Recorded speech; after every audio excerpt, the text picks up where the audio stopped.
Ahora quiero que hablemos sobre el tema de los mantenimientos preventivos. ¿Qué es lo que dice la norma con respecto a los mantenimientos de los sistemas de puesta a tierra?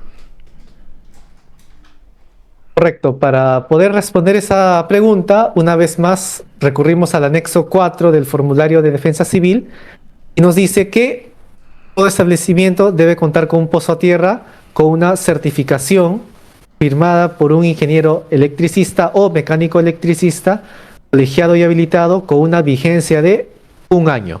Eso es lo que se detalla en el formulario de defensa civil. Y conjuntamente con la emisión del certificado, también se hace lo que es el mantenimiento y la medición, ¿no? ¿En qué consiste el mantenimiento? El mantenimiento se hace de la siguiente forma. En primer lugar, hay que retirar la tapa, ¿no? Que puede ser de cemento, de plástico. En el Y caso, luego lo que se va... Permíteme antes de que avance. En el caso del kit potencial eléctrico, esta tapa, esta caja de registro, ¿de qué material es? No me quedó claro esa parte. En caso de potencial eléctrico, comercializamos lo que es la caja de plástico, de polipropileno. Ok, de acuerdo. Entonces continuemos. Esto se debe a que es mucho más liviano y fácil de transportar. Eso va a favorecer bastante al instalador. Lo que pasa es que una caja de cemento puede llegar a pesar más de 30 kilos, ¿no? Sí. Por esa parte es un poco inconveniente. Ya, ¿y cómo Entonces, hacemos si yo quiero colocar un pozo de un sistema de puesta a tierra en un área muy transitable, peatonalmente o vehicularmente? Normal. Bueno, sí, lo que pasa es que el plástico normalmente no se utiliza de PVC, no es muy recomendable. El plástico más óptimo para las cajas de registro y que lo que comercializamos en potencial eléctrico son de un plástico más resistente que el PVC, se llama polipropileno. Entonces tiene una resistencia mecánica mucho más óptima. De acuerdo. Bien, y regresando al tema del mantenimiento, ¿no? Destapamos la caja de registro y lo que procede es desconectar el conector. Ese conector que une el cable que viene del tablero con la varilla. Ahora, en este punto, el técnico que hace el mantenimiento tiene que ser muy cuidadoso. Siempre debe estar con su equipo de protección personal, mínimamente guantes y botas dieléctricas. ¿Por qué? Si justo en el momento que el técnico está haciendo el mantenimiento hubiera una falla al interior del local donde está el pozo, eso va a implicar que por el pozo está circulando corriente. Sí. De tal forma que al desconectar el cable con la varilla puede haber un arco, o si el técnico agarra con una mano el cable y con la otra la varilla, el técnico puede hacer el papel de cable y puede electrocutarse, ¿no? Entonces, lo más recomendable sería hacer una desconexión de la instalación eléctrica dentro del local. En caso no se pudiera, con equipos de protección personal, con bastante cautela, hacer la desconexión del cable. Ok. O sea, Una vez desconectado, desconectar el cable desnudo desde el tablero principal. Primero, eso es lo óptimo. Si no se puede ahí, entonces con los equipos dieléctricos, con los EPP dieléctricos, desconectar el cable desnudo en la tapa de registro. Claro. Bueno, reitero que el cable que viene del pozo al tablero puede ser desnudo o también el verde o verde amarillo, ¿no? Correcto. Ese cable se desconecta en primer lugar para realizar el mantenimiento. Luego de eso, lo que se procede es a realizar una primera medición. ¿Para qué se hace esta primera medición antes del mantenimiento? Es para saber en qué estado se encuentra el pozo. Es muy probable que al haber transcurrido ya 1 año, o puede ser más, ¿no? Si es que no se ha hecho el mantenimiento adecuado, el pozo ya se encuentre seco. Y cuando un pozo está seco, al haber poca humedad, entonces es muy probable que el valor de la resistencia, es decir, el ohmiaje, ya esté por encima de los 25 ohmios. Entonces, bueno, es por un tema para que el cliente pueda ver la mejora que nosotros vamos a hacer en el pozo. Más que nada, para eso se hace la primera medición, para saber cómo se encontraba el pozo antes de la medición. Hacemos la primera medición con el equipo llamado telurómetro. Hacemos la medición y ahí ya desconectamos el equipo para proceder a hacer el mantenimiento. El mantenimiento va a ser más que nada el tema de humectar el pozo aplicando, puede ser sal industrial o la dosis química. El tema de la bentonita no se utiliza para el tema de mantenimiento. ¿Por qué razón? Porque la bentonita se utiliza solamente para lo que es la construcción de nuevos pozos. La bentonita no va mezclado con agua, sino se mezcla con la tierra en seco antes de tapar el pozo. Es un método distinto. Para mantenimiento se sugiere más utilizar sal o utilizar la gel higroscópica. Entonces, podemos hacer el mantenimiento. La primera forma sería vertiendo agua salada. Es decir, en un balde echamos agua con sal, lo mezclamos bien y podemos vertir la salmuera en lo que es el pozo a tierra. Sería la primera forma de lograr la reducción de la resistencia. La otra forma sería utilizando la dosis química, ¿no? Puede ser torgel, tierra gel, etc. Eso es más que nada el mantenimiento. Ok. Y luego, a la hora de terminar el mantenimiento, se vuelve a hacer una vez más la medición para poder corroborar que ahora sí la resistencia debe estar por debajo de los 25 ohmios. Muchas veces para hacer esta segunda medición ya final, hay que volver al día siguiente. ¿Por qué razón? Porque si utilizamos lo que es la gel conductiva, muchas veces esta gel se queda emposada en la parte de arriba del pozo y no llega a fraguar correctamente.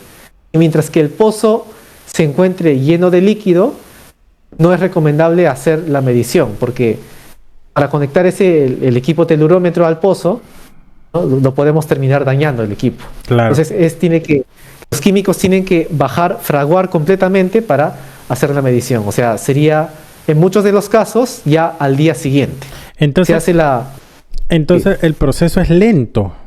Es lento porque hay que esperar que baje y después echarle un poquito más, que baje y así, que vaya absorbiendo. Exactamente. Entonces, por esa parte, el uso de la sal industrial para el mantenimiento es más conveniente. Uh-huh. Porque la salmuera fragua mucho más rápido que lo que es una sustancia gelatinosa. Claro. Pero, ¿por qué entonces se utiliza el gel? Justamente porque si la varilla no cuenta con recubrimiento de cemento conductivo, la sal industrial puede afectar la integridad de la varilla, ¿no? Es por eso una razón adicional para poder utilizar los electrodos de cemento conductivo, ¿no? Entonces, Claro. si tuviéramos electrodos de cemento conductivo, ya podríamos utilizar salmuera para el mantenimiento. En ese caso ya, ¿no? En una hora ya es más que suficiente para que el agua salada pueda bajar y nosotros podamos hacer la segunda medición. Y como punto importante es que esta segunda medición se hace todavía sin haber conectado el cable que viene del tablero, ¿no? Toda medición se debe hacer con la varilla sola, desconectado el cable que viene del tablero. Ok. Siempre. Ajá. Sí, lo que pasa es que si es que nosotros tuviéramos ese cable conectado al tablero, no estaríamos midiendo solamente la resistencia del pozo a tierra, sino de toda la instalación eléctrica conexa. Uh-huh. Entonces, es por eso, para una correcta medición, siempre desconectado, ¿no? Ok. Entonces, Sí, me parece perfecto y gracias por describirnos este procedimiento tan específico. Ahora hablemos de este telurómetro, del tema de la calibración que te piden a la hora de poder realizar este ejercicio de medición. Y también el tema del certificado. De qué consiste el certificado y qué es lo que normalmente pide la norma como mínimo y por qué es que no se puede hacer esta medición con un multímetro normal de Ogno. Tiene que ser un equipo calibrado y que haya pasado pruebas de laboratorio. O sea, quiero que me comentes un poco sobre esto. bien, con tema de calibración, el Instituto Nacional de la Calidad, más conocido como INACAL, dice que toda calibración de los equipos es voluntaria. Entonces, si un técnico va con un equipo que no cuenta con un certificado de calibración, aún así puede emitirse un certificado en base a un equipo no calibrado, porque según INACAL la calibración es voluntaria. Sin embargo, lo más óptimo para tener una lectura certera de lo que es la resistencia del pozo, siempre es recomendable la calibración. Es recomendable, más no obligatorio. ¿Cuándo sería obligatorio? Cuando la empresa dueña del pozo a tierra quiera estar en cumplimiento de ciertas normas internacionales, ¿no? Unas certificaciones. Entonces, en ese caso, la empresa es la que obliga al técnico a que su equipo se encuentre calibrado. Sin embargo, para poder emitir un pozo a tierra solamente, el certificado, perdón, solamente para lo que es el cumplimiento normativo de defensa civil, no es obligatorio de que el telurómetro cuente con un certificado de calibración. Okay. Por otro lado, con tema netamente de certificado, en el certificado van los siguientes datos, ¿no? Bueno, tendría que ser el número de RUC de la empresa, la razón social, ¿no? La dirección. También va la ubicación del pozo dentro del local, si está al fondo, a la derecha, eso se detalla. Luego va una foto de la lectura del telurómetro como evidencia. O sea, el certificado va a tener un anexo que viene a ser una foto en donde se tiene que visualizar el valor de la lectura del telurómetro, ¿no? Eso sería el certificado y con firma de ingeniero electricista o mecánico electricista, y como ya lo mencioné, con una vigencia de 1 año. De acuerdo. ¿Es necesario colocar el modelo del equipo mediante el cual se está tomando la lectura de medición? No es un requisito indispensable, pero se acostumbra que en el certificado de calibración sí se detalle el modelo y la marca, ¿no? De lo que es el telurómetro. De acuerdo. ¿Y por qué no se puede hacer con un multímetro que lee Omnio? Explícame esa parte. A ver, quiero entender eso. Con un Fluker, por ejemplo. Bueno, muy buena pregunta. Lo que pasa es que el multímetro, como bien lo has mencionado, tiene la función de medir resistencia, pero para medir la resistencia es entre 2 terminales. Supongamos que tengo una lámpara, toda lámpara salen 2 cables. Yo puedo medir la resistencia de la lámpara entre esos 2 cables. Pero ¿qué sucede en un pozo a tierra? Tenemos acceso a la parte superior del pozo, pero no a la parte inferior. Entonces es por eso que el multímetro, al tener solamente 2 terminales, no es posible hacer la lectura de un pozo a tierra. Es ahí donde recurrimos a otro instrumento de medición exclusivo para pozo a tierra llamado telurómetro. ¿Cómo funciona en grandes rasgos un telurómetro? Un telurómetro de los más económicos vienen con 3 cables. Uno verde, uno amarillo y uno rojo, tal cual como si fuera un semáforo. El cable verde va conectado a la misma varilla del pozo a tierra. Luego, separado una cierta distancia, va el cable rojo. Entre el cable verde y el cable rojo, el telurómetro va a hacer una inyección de corriente eléctrica. Y entre el verde y el rojo, en un punto intermedio, va a estar un cable amarillo. Ese cable amarillo va a ser una lectura de tensión, o sea, una lectura de voltaje que se genera debido a la inyección de la corriente entre los extremos. Tenemos, por ejemplo, aquí verde, rojo, y por acá en un punto intermedio va a estar el amarillo. La distancia del verde al amarillo tiene que ser un 62% de la distancia del verde al rojo. De ahí viene el nombre del método de 62% para la medición del pozo a tierra. Entonces, entre los extremos se inyecta corriente y cada vez que hay circulación de corriente, si hay corriente, hay una cierta resistencia del pozo, vamos a tener tensión por la ley de Ohm, ¿no? Tensión es igual a corriente por resistencia. Ese es el principio de funcionamiento de un telurómetro. Es totalmente distinto a la de un multímetro, ¿no? Ahora, okay. ¿Y dónde se conectan? Uno se conecta en la varilla. ¿Y el otro? Sí, me olvidé de precisar ese tema. Justamente cuando uno compra el equipo telurómetro, va a venir con 2 picas de metal. unos 20, 30 centímetros más o menos. Entonces, si es que estuviéramos en un lugar de tierra, ¿no? Sin concreto, sin asfalto, lo que se hace es clavar esas dos picas y conectar los cables rojo y amarillo a las picas. ¿Y si el pozo está De en esa una forma, zona urbana? en ese caso, lo que se hace es colocar las picas encima del concreto, del asfalto del lugar, y encima de las picas se va a colocar trapos húmedos y echarle bastante agua encima de los trapos, de tal forma que el agua va a traspasar el cemento y llegar hasta la tierra y genera una continuidad eléctrica entre la tierra hasta la pica, simulando como si estuviera clavado dentro de la tierra. Ok, ¿y la lectura es igual? Sí, es casi igual, es bastante preciso la lectura. Al comienzo yo no creía eso, ¿no? Porque suena bastante Sí.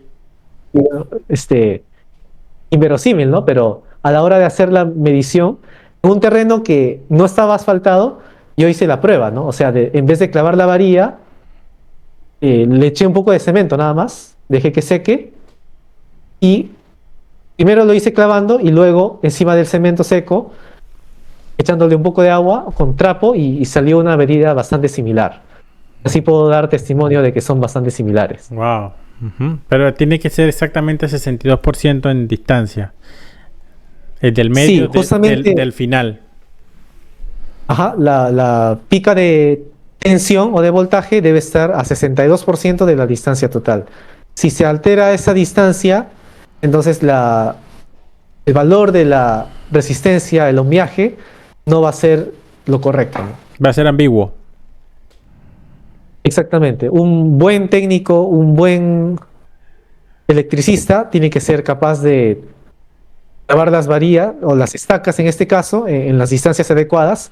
Y otro tema es que la varilla con las estacas deben estar alineadas, deben ser colineales, ¿no?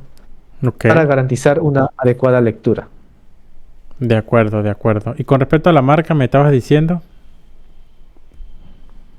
Ah, sí, justamente mencionaste Fluke, ¿no? Que no se podía con Fluke. Sin embargo, mencionar que hay telurómetro de la marca Fluke. Claro. No, Ajá, yo me refería a que tengo un multímetro, Fluker. Ah, Pero ya, ok, claro. sí, pero Bueno, ya entendí cómo es el tema, por qué no se, por qué tiene que ser un telurómetro que es de uso exclusivo para este tipo de mediciones, ¿no? ¿Y cuáles correcto. son los precios más o menos de estos aparatos? Bien, los telurómetros más comerciales que tienen la mayoría de los técnicos son de dos marcas, ¿no? Unit, o sea, se escribe UNI-T, Unité, Ujú. o la marca Prasec. Esas dos marcas son bastante buenas, precisas, y además son las más económicas, estando en 600 a 700 soles. Ok. Y tenemos después una marca llamada Megabras, que es una marca de mayor gama, que además de medir la resistencia de un pozo a tierra, también va a medir la resistividad del terreno, que permite saber qué condición tiene el terreno antes de construir el pozo. Es Ujú. un plus que tiene ese telurómetro. El Megabras está en unos 4.000 soles, mientras que un Fluke es mucho de mayor gama y más preciso que el Megabras, ya está por encima de los 10.000 soles. Claro, de acuerdo. Muy bien. Ha sido muy esclarecedor toda esta entrevista. Wow. Nos ha dado pero cátedra en nuestro amigo Richard. Ahora tengo una pregunta.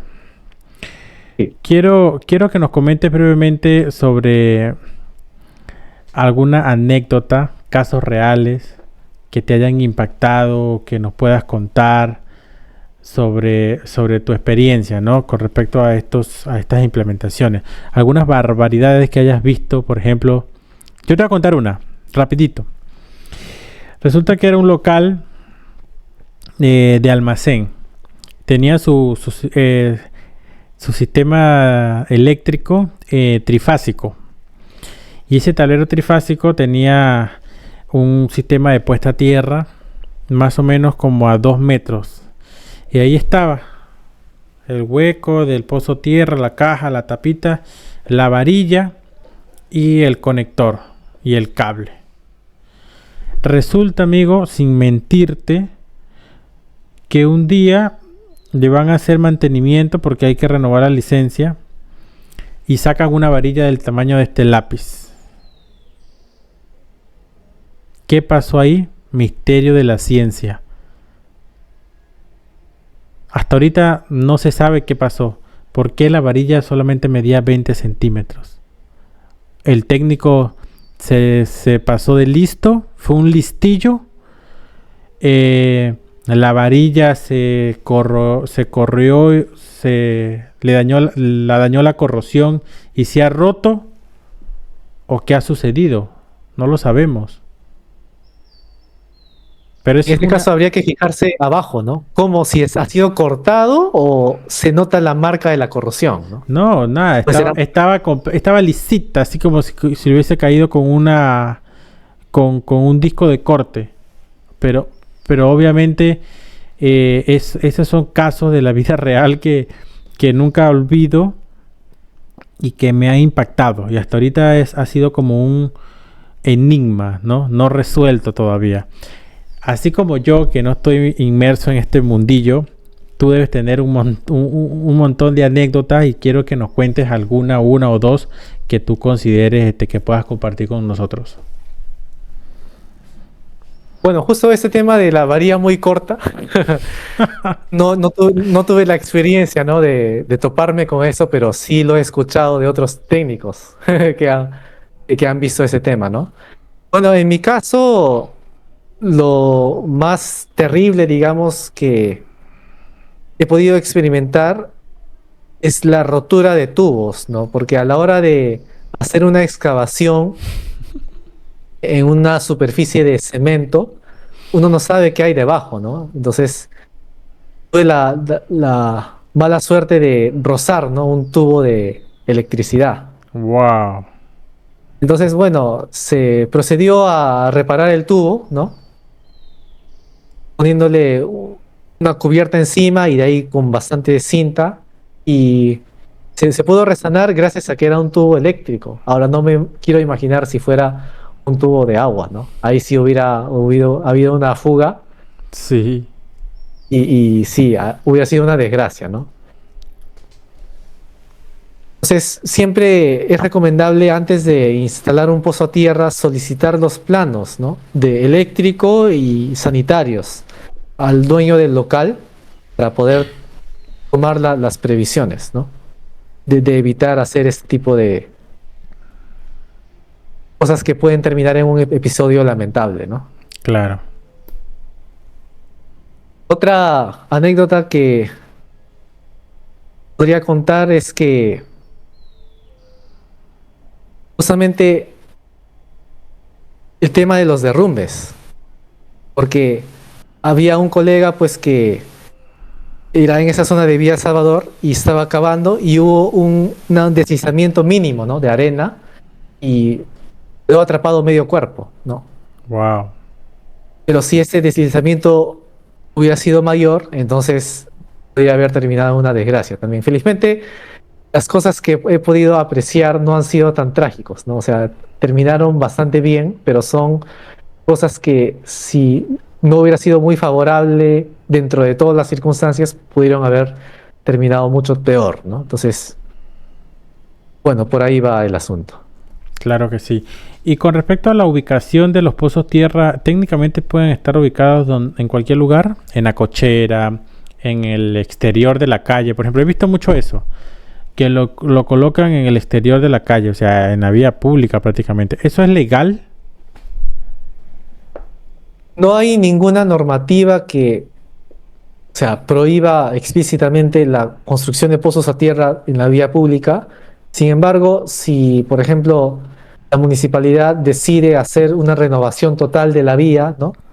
Y después terminan tapando la caja de registro con cemento, entonces no habría lugar a reclamos al municipio, porque es una vía pública de la administración del Estado. Entonces, lo más recomendable es que el pozo a tierra esté dentro de la propiedad privada, ¿no? Y dentro de la propiedad privada lo más recomendable es instalar el pozo a tierra en los jardines, debido a que cada vez que uno riega el jardín, es como estar haciendo un pequeño mantenimiento, ¿no? Al mantener el pozo humectado, la resistencia permanece bajo durante todo el año. Eso te quería comentar. Hace poco en uno de los locales donde de alguna manera tengo participación activa por temas laborales, se ha implementado un sistema de puesta a tierra. Aún no está realizada la conexión de los tableros, luminarias, interruptores y tomacorrientes, porque está en obra gris, están en el proceso del tarrajeo. Sin embargo, ya todos los tableros principales, secundarios a nivel industrial ya están comprados, guardados para su instalación. Y hemos hecho el pozo tierra la semana pasada, recién. Y quería comentarte o preguntarte sobre el tema de estarlo manteniéndolo húmedo. ¿Qué es lo que se recomienda? ¿Cuál es la buena práctica? ¿Se tiene que mojar todos los días? ¿O una vez a la semana, una vez al mes? ¿Cómo es eso? ¿Y es con agua normal? ¿Y solamente una vez al año es con sal sódica? ¿O cómo es el procedimiento? Bueno, el hecho de echar solamente agua potable tiene un defecto. Si utilizamos sal o gel, ¿no?, en el mantenimiento previo, el agua va a hacer que esas sustancias químicas drenen y se alejen de la varilla.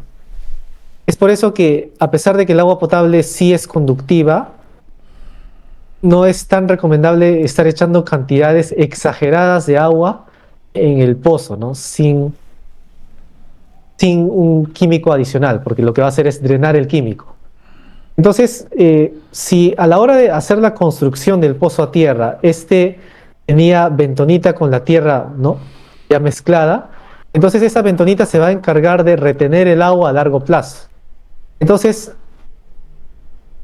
normativamente, con temas de certificación, el mantenimiento se hace cada año, pero lo más óptimo, ¿no?, para tener el pozo a tierra en excelente estado, no solo después de los mantenimientos, sino de forma continua, sería cada 6 meses poder echarle agua salina, si es que la varilla está recubierto con cemento conductivo, o en caso no lo estuviera, algún tipo de gel, ¿no?, que no tenga afectación a la barra.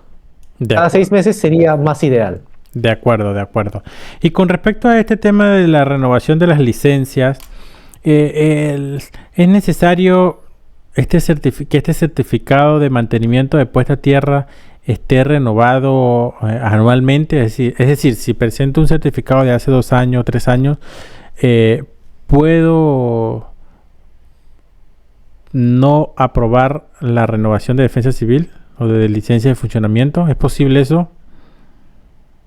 Bueno, en cuanto a la licencia de funcionamiento, en la mayoría de los casos es de vigencia indeterminada. Por esa parte no hay problema. El problema sería en la licencia o el certificado de defensa civil, okay, que es de vigencia de 2 años. Uh-huh. Entonces, cada 2 años que pasa y viene el inspector, ¿no?, para hacer la inspección de defensa civil, el certificado de pozo a tierra debe estar vigente, es decir, debe tener una antigüedad no mayor a 1 año. Entonces, si yo presento en ese momento un certificado de hace más de 1 año, no voy a poder pasar y no voy a poder obtener el certificado de defensa civil. Ok. Ese va a ser el problema. Y eso está normado en el apartado 4, dijiste, de la... Sí, en el formulario de defensa civil, en el anexo 4, que viene a ser una declaración jurada del cumplimiento de las condiciones de seguridad, que el mismo administrado manifiesta que estoy cumpliendo con estas condiciones de seguridad, y dentro de uno de ellos es que cuento con un certificado vigente, y la vigencia dice que es de 1 año.